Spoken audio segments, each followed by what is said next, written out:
aerodynamic pressure on the control surfaces that they'll be able to control Endeavour's descent through the atmosphere toward the runway at Kennedy Space Center in Florida. This is part of the standard checkout of all of the flight control systems aboard the space shuttle prior to every landing. The point at which the shuttle reaches that entry interface or enough aerodynamic pressure to use these control surfaces is about 400,000 feet up and about 5,000 miles from the landing site. At that point, the space shuttle will be traveling about 25,000 feet per second, which is about 1,700 miles an hour. Hi, I'm Mark Kelly, commander of Space Shuttle Endeavour. My first of 4 space flights was as Endeavour's pilot on STS-134 in December 2001. This is Endeavour's last flight, and certainly my last shuttle flight as well.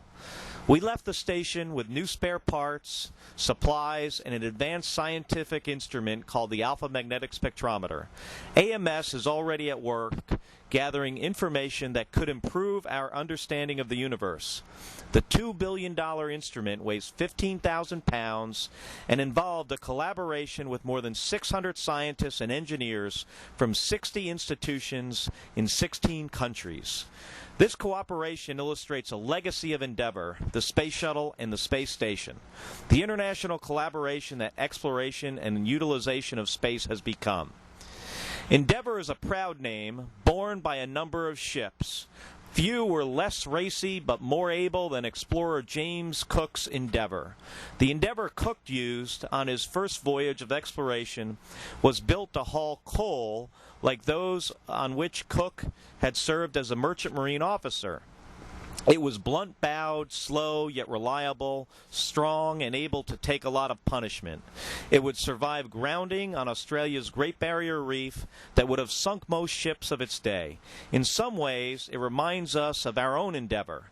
Our mission is returning from the International Space Station after Endeavour's 12th visit to the orbiting laboratory.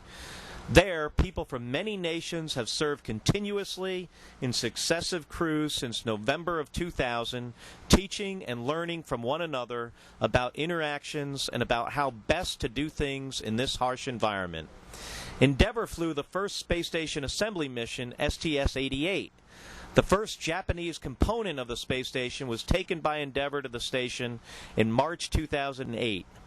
It also delivered Node 3, Tranquility, and the Cupola, the robotic workstation with 6 windows, to the ISS in February of 2010.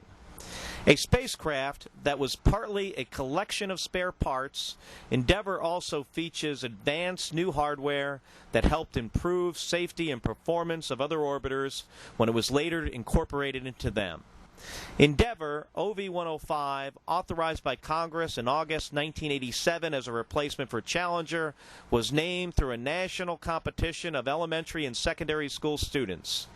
Endeavour was delivered to the Kennedy Space Center on May 7, 1991, and launched first into space on May 7, 1992. Endeavour's STS-118 launch on August 8, 2007 was its first in 4 years after a lengthy modernization following the loss of Space Shuttle Columbia. This flight was commanded by my brother Scott Kelly. When we launched on STS-134, Endeavour already had traveled almost 116.4 million miles in space on 24 previous flights. It had spent 283 days in space and orbited the Earth 4,423 times. We are adding significantly to that total. It has taken 133 individuals into space, some of them more than once. Astronauts are just the tip of a very large iceberg. Behind us are thousands of people, civil servants, contractors, suppliers.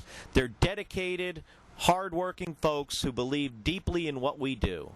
They train us to do our jobs. They build, repair, and maintain our spacecraft and their equipment. They manage our missions, launch us, and control our flights. They support us in many, many ways. We believe deeply in them, enough to trust them with our lives.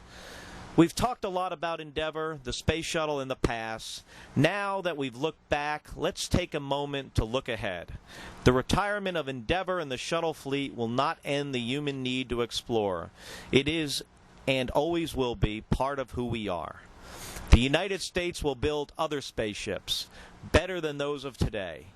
Even if they are years in the future, they will nevertheless increase our knowledge of the world, generate an enormous benefit to our economy, and inspire our children.